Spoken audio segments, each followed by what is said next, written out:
ये 10 बातें जाने बिना घर की कंस्ट्रक्शन स्टार्ट मत करवाना, क्योंकि घर आपका कमजोर भी हो सकता है और अच्छे से बनेगा भी नहीं। पैसे उतने ही लगेंगे लेकिन सही से नहीं बनेगा। सबसे पहली चीज क्या है, रेशियो मेजरिंग इंस्ट्रूमेंट रखना। अभी ये क्या है रेशियो मेजरिंग इंस्ट्रूमेंट?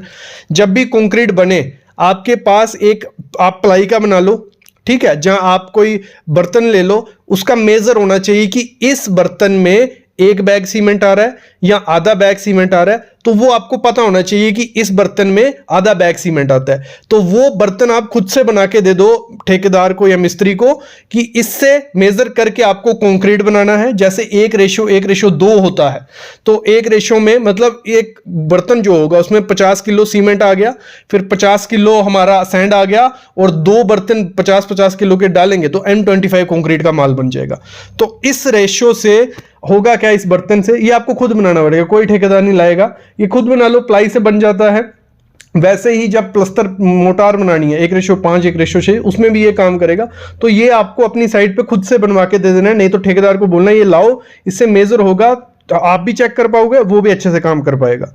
अगली चीज करनी है, जब भी घर की कंस्ट्रक्शन स्टार्ट करवानी है तो ये 4 केमिकल अपने घर में ले आना। पहला है निटोबॉन्ड। निटोबॉन्ड क्या है?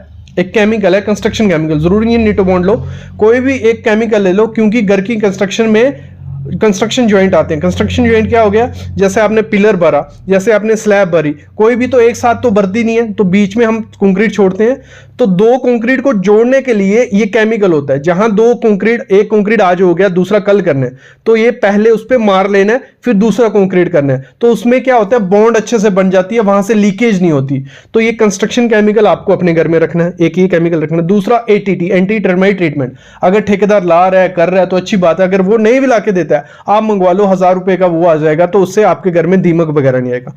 तीसरी चीज आपको मंगानी है प्लास्टिसाइजर। कोई भी कंस्ट्रक्शन केमिकल रखना है, जब भी कंक्रीट बने उसमें ये डलवाओ, उससे स्ट्रेंथ और ज्यादा कंक्रीट की हो जाएगी। कंक्रीट खराब नहीं होता है इतनी जल्दी और इजीली काम होता है।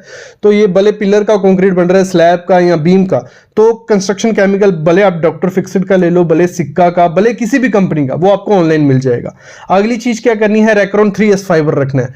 ये घर की कंस्ट्रक्शन में अगर पिलर में, स्लैब में, कहीं भी यूज करते हो, ये बहुत अच्छी चीज है। लोगों को इसके बारे में पता नहीं है, बट आप मंगवा के रख लो। इसके बैग पे लिखा भी होता है कि कितने कंक्रीट में, कितने सीमेंट बैग में कितना डालना होता है। ये सस्ता ही है, ये डालोगे आपके कंक्रीट की स्ट्रेंथ डबल हो जाती है, मैं अभी बोल रहा हूं। तो ये रेक्रोन 3S फाइबर रखो अपने घर में, ये ऑनलाइन मिल जाएगा, इंडिया मार्ट, अमेजोन, या आपके एरिया में भी होगा। तो ये कॉटन सा रहता है, जो आपके पिल्लो वगैरह रहती है उसमें भी रेक्रोन होता है, तो वैसा ये आता है, तो ये लगा लो। अगली चीज आपको क्या करनी है, पिलर में शेयर की देनी है। जब भी पिलर आपको बनाना है, आपको ये चीज पहले ही पता होगी तो आप बोल पाओगे। जब भी पिलर आपका बनेगा, तो जैसे आज उसने 7 फुट तक भर दिया, तो अगले दिन वो 10 फुट तक लेना है, तो 3 फुट और भरेगा ना। तो जब 7 फुट भरना है तो उसमें जगह बना देनी है आपके पिलर के अंदर। ये कितनी होती है, 6 inch by 6 inch by 6 inch की आप जगह बना लो, बाकी पिलर के साइज पे डिपेंड होता है। तो मतलब बीच में वो खड्डा सा रखना है कि अगर फ्यूचर में जो कल कंक्रीट डलेगा वो अच्छे से अंदर घुसेगा, फिर ऊपर बॉन्ड बनेगी दोनों में, तो वहां से पिलर फेल नहीं होगा। तो शेयर की के बारे में आपको पता होना चाहिए। अपने ठेकेदार को भी बता दो कि ये हमें अपने पिलर में बनवाना ही बनवाना है, तो फिर आपका पिलर भी स्ट्रांग हो जाएगा। अगली चीज करनी है, जब भी घर की कंस्ट्रक्शन स्टार्ट करने वाले होते हो उससे पहले ड्राइंग पढ़ना सीख लो। 3-4 दिन में ड्राइंग पढ़ना सीख जाओगे। जो भी ड्राइंग आप बनाते हो किसी इंजीनियर से, आर्किटेक्ट से, तो उस ड्राइंग को ना घर पे लाके 3-4 दिन पहले देखो कि उसमें सरिये की डिटेल क्या है, हमारे दरवाजों की, विंडो की, तो आपको थोड़ा आइडिया लग जाएगा कि सरिया कैसे, कितनी स्पेसिंग रहेगी, कितने बार हैं और कैसे आपकी दीवार। तो अगर 3-4 दिन उस ड्राइंग को देखोगे ना, आप समझ जाओगे। कुछ ज्यादा मुश्किल नहीं होता है ड्राइंग पढ़ना, सीख जाओगे। क्योंकि घर की कंस्ट्रक्शन की ड्राइंग से होती है, नॉर्मल होती है, उनको पढ़ लोगे तो आपका घर स्ट्रांग बनेगा। नहीं तो ड्राइंग नहीं आती होगी तो ठेकेदार कुछ भी करता रहेगा, आपको दिक्कत आएगी फ्यूचर में। तो ड्राइंग पढ़ना सीख लो। अगर ये 10 काम कर लेते हो आप घर की कंस्ट्रक्शन स्टार्ट करने से पहले, ये अरेंज कर लेते हो सब चीजें, तो आपका घर स्ट्रांग हो जाएगा। अगर ठेकेदार नहीं भी करता है ये चीजें, आप खुद से करवाओ उससे। अगर कर देता है तो अच्छी बात है, उसको बतवा लो, अपने एग्रीमेंट पे लिखवा लो। जब भी घर की कंस्ट्रक्शन करवाओ, अपने ठेकेदार या कॉन्ट्रैक्टर को बोलो ये जो कॉलम पे किया जा रहा है इसको स्टार्टर बोला जाता है। ये स्टार्टर अपने कॉन्ट्रैक्टर से करवाना ही करवाना है, तभी आपके जो पिलर होंगे, कॉलम होंगे, वो स्ट्रॉन्ग बनेंगे। अभी ये स्टार्टर क्या होता है, जब भी कोई कॉलम स्टार्ट किया जाता है उससे पहले ये 4 इंच का कंक्रीट किया जाता है। कॉलम के चारों तरफ। इससे होता क्या है, देखो ये 4 इंच का जो अगर आप कंक्रीट करते हो, पहली चीज तो ये होती है आपके पिलर को कवर मिल जाता है।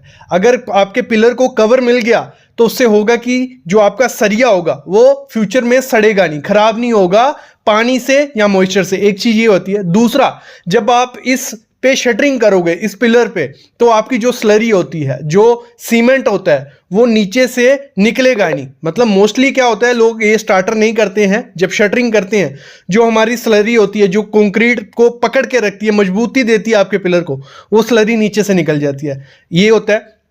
तीसरा ये होता है कि जो आपका कॉलम होता है वो पोजीशन में रहता है, आपको कॉलम आगे पीछे नहीं होता है। नहीं तो बाद में क्या करते हैं लोग, सरिये को मोड़ देते हैं, फिर जहां उनको पिलर चाहिए होता है वहां सरिया मोड़ते हैं। वो सरिया जब मोड़ दिया तो उसकी स्ट्रेंथ बची नहीं।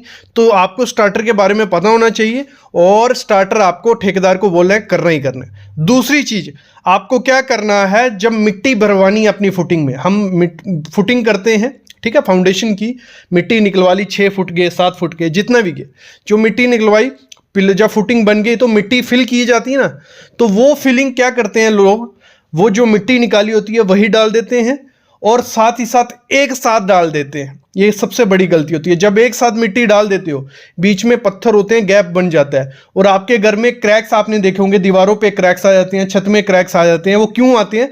क्योंकि नीचे हमारी फुटिंग बैठती है, फिर नीचे हमारी ग्रेड स्लैब बैठती है, कई लोगों के घर की टाइल निकल जाती है। तो यही कारण होता है। आपको जब भी मिट्टी फिल करवानी है, पहले चीज तो ये करनी है कि उस मिट्टी में पत्थर नहीं होने चाहिए बड़े बड़े। मतलब नॉर्मल पत्थर होगा जो 50 mm या 40 mm का, वो चलेगा।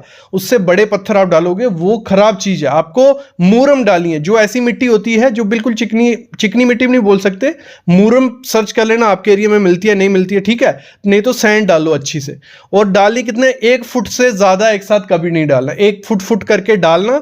उसको प्रॉपर से कंपैक्ट करो, पानी छोड़ दो उस एरिया में कि आपकी मिट्टी पहले ही बैठ जाए। नहीं तो होगा क्या, घर की कंस्ट्रक्शन हो जाएगी, बाद में मिट्टी बैठती है तो फिर आपके घर में क्रैक्स आ जाते हैं।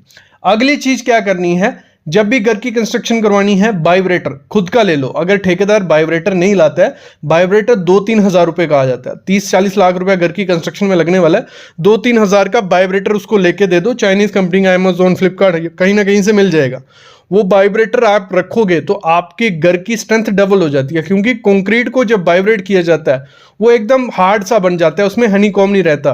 तो आपको वाइब्रेटर लेके दे देना है। घर की कंस्ट्रक्शन स्टार्ट करने से पहले ये चीजें रखना, नहीं तो ठेकेदार से बात करो कि वाइब्रेटर साइड पे रहना चाहिए, और हर एक चीज पे मारना है, भले वो फुटिंग है, बीम है, कॉलम है, स्लैब है।